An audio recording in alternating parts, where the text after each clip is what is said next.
We recognize the uniquely American approach toward the study of living cultures to be situated historically within a school of thought known as historical particularism. This school of thought we recognize also as having grown from the ideas of the father of American anthropology, Franz Boas, born in 1858. He becomes an important figure in the growth and development of this branch of research. Prior to Boas, we see the work of early American archaeologists as setting the stage for a uniquely American cultural school. It was their subject matter, in this case the origins of Amerindian society, that really drove their research and helped to shape this new school.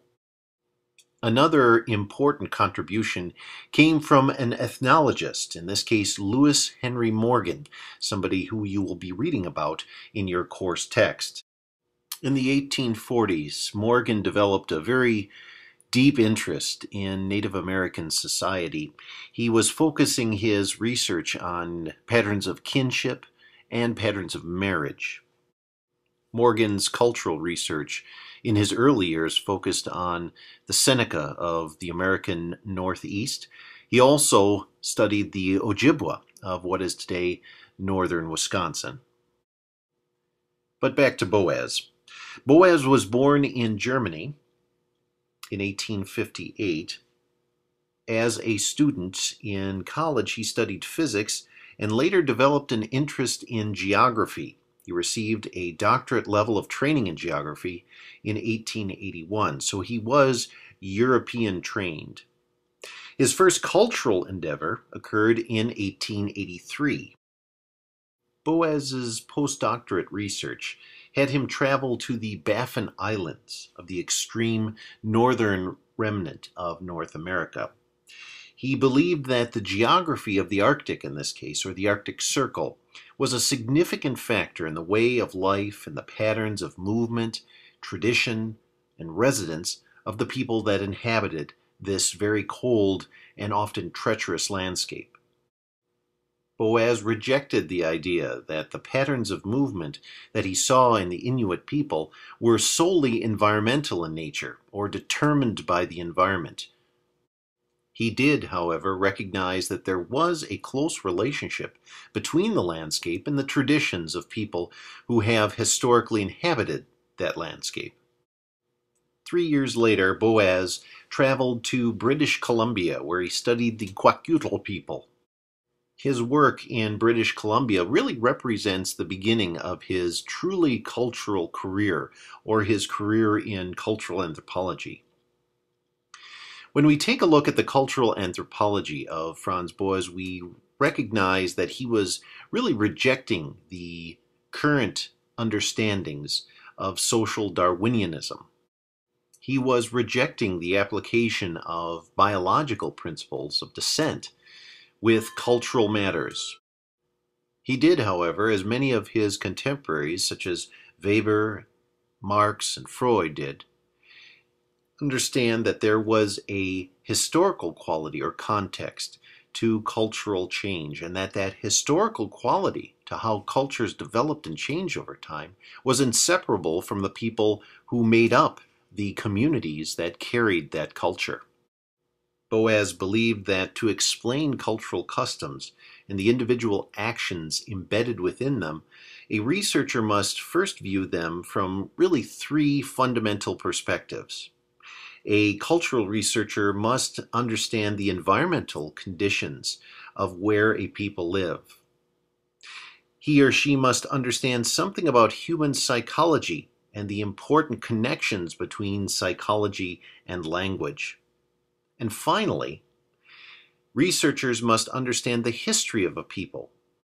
In this case, the history or historical nature of the social relationships which knit their entire community and its culture together. In Boas's later work, entitled The Methods of Ethnology, he writes, "In short, then, the method which we are trying to develop is based on a system of dynamic changes in society that may be observed in the present moment. We refrain from the attempt to solve the fundamental problem of the general development of civilization until we have been able to unravel the processes that are going on under our very eyes. So, as modern cultural anthropologists, what are we left with in terms of Boas's anthropology? Well, first we have to understand something about cultural comparison. This term, ethnology, is an important component to what Boas contributed to the overall study of American anthropology. In this case, ethnology is a detailed comparison of living cultures. This differs from ethnography, which is really a pinpointed focus on a single community and a single culture. Boas did not reject ethnographic field research. He merely focused, though, on the next stage, in this case, taking what you know of a culture and comparing it to others. This idea of ethnological comparison really embodies the philosophy of historical particularism and makes historical particularism a key philosophy within the American school of cultural anthropology. Preservation was also important to Boas and his colleagues and his students. The idea that cultural patterns, are recorded and preserved. They're collected for future study. This was another important quality that Boas and his students brought to anthropological circles. Finally, Boas rejected the idea of unilineal evolution to culture. What later became a cultural ecological point of view was something that Boas really infused into how American cultural anthropologists thought of tradition and its history. Rather than a social Darwinian perspective, Boas brought this idea of cultural relativism into the discussion. That there were unique human qualities that developed across the planet. However, each of these communities which make up this larger story had their own unique perspectives and relationship to the landscape. This becomes cultural relativism as it relates to how an anthropologist perceives what he or she studies in the field. So to review, this philosophy of historical particularism really is an important component to the American school of cultural anthropology and the perspectives that many cultural anthropologists, either ethnographers or ethnographers who are utilizing ethnology in their research, how they perceive the subject matter that they study. It also contributes to this idea of holism, looking at the total cultural system and all of the important stressors that surround it, both environmental and through contact with other cultures and communities.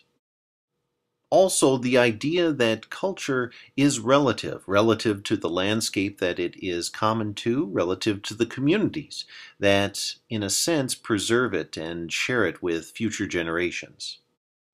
And all of this becomes important to the work of cultural anthropologists on a moral or ethical level. The idea that there is a moral duty that one has as one begins to understand a language and the people that utilize that language and the traditions of that language community.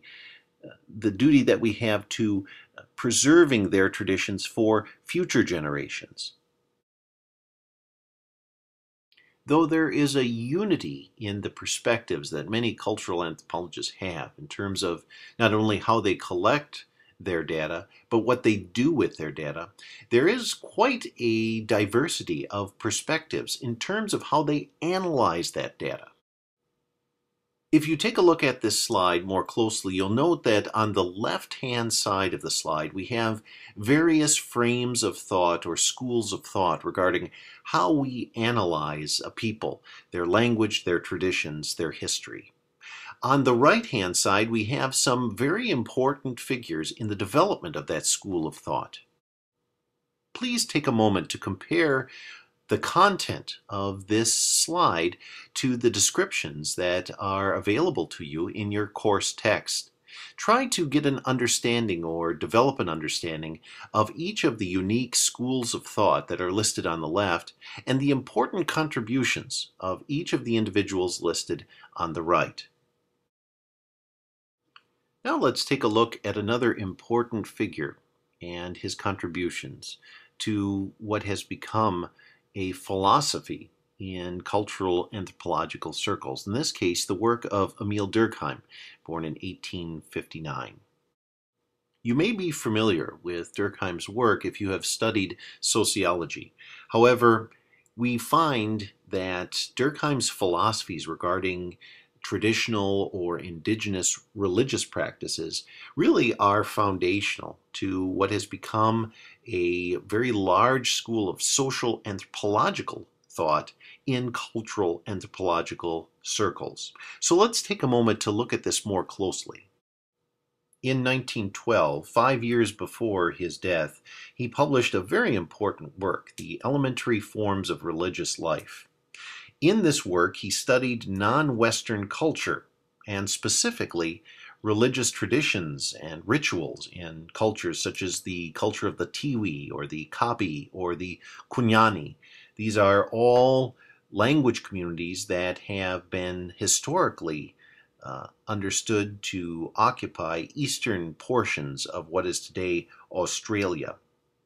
In these societies, he looked at, in a sense, the perspectives that people had regarding the world around them and the social institutions, such as religion, that were foundational to understanding and explaining that unique world. Durkheim looked for patterns of how these social institutions, such as religion, were expressed in daily life and how they acted to regulate a person's behavior or a community's behaviors, how they maintained things like social order or within group solidarity. For Durkheim, religion and the rituals that surrounded religious practices were very important to understand the mindset of a people, why they did the things that they chose to do. Though you don't have to memorize these quotations from Durkheim's work, I would like you to take a close look at his sentimentality, what he means when he looks at religion in this case, Indigenous Australia, and really focuses on the role that it plays on a psychological level. So let's take a close look at these two quotes. Durkheim writes, "Solely because society exists, there also exists beyond sensations and images a whole system of representations that possess marvelous properties. By means of them, men and women, understand one another and minds gain access to one another. They have a kind of force and a moral authority by virtue of which they impose themselves upon individual minds." To make sense of this first quote, think about how you have participated in worship or in ceremonies associated with a religious environment. And then think about how that practice or how that ceremony acted to collectively bind together all of the people who were in attendance. For me personally, I think that when a person attends a memorial or a wake, these are moments when you become a single whole, even though you're made up of many parts. You mourn together as a collective individual of sorts. Or what Clifford Geertz, who came later, would say, and he was writing in the early 1970s, a kind of superorganism composed of many parts. Next, let's take a look at this second abbreviated quote from his work, and I'll only read a portion of it. He continues by saying, "The individual," that's you or myself, "realizes that above his private representation, there is a world of type ideas to which he has to regulate his own." What does this mean? Well, think back to Edward Tyler's definition of culture, the idea that there are patterns of behavior or rules of behavior which govern our actions. Well, when we participate in an event, in a ceremony, that's when we begin to realize Who's really in control? The individual participates, but we participate according to rules. Rules that are ingrained in who we are. They are part of our upbringing. They are part of our language. They are part of our history. In our next lecture, we will be taking a closer look at probably one of the most influential components to human tradition. It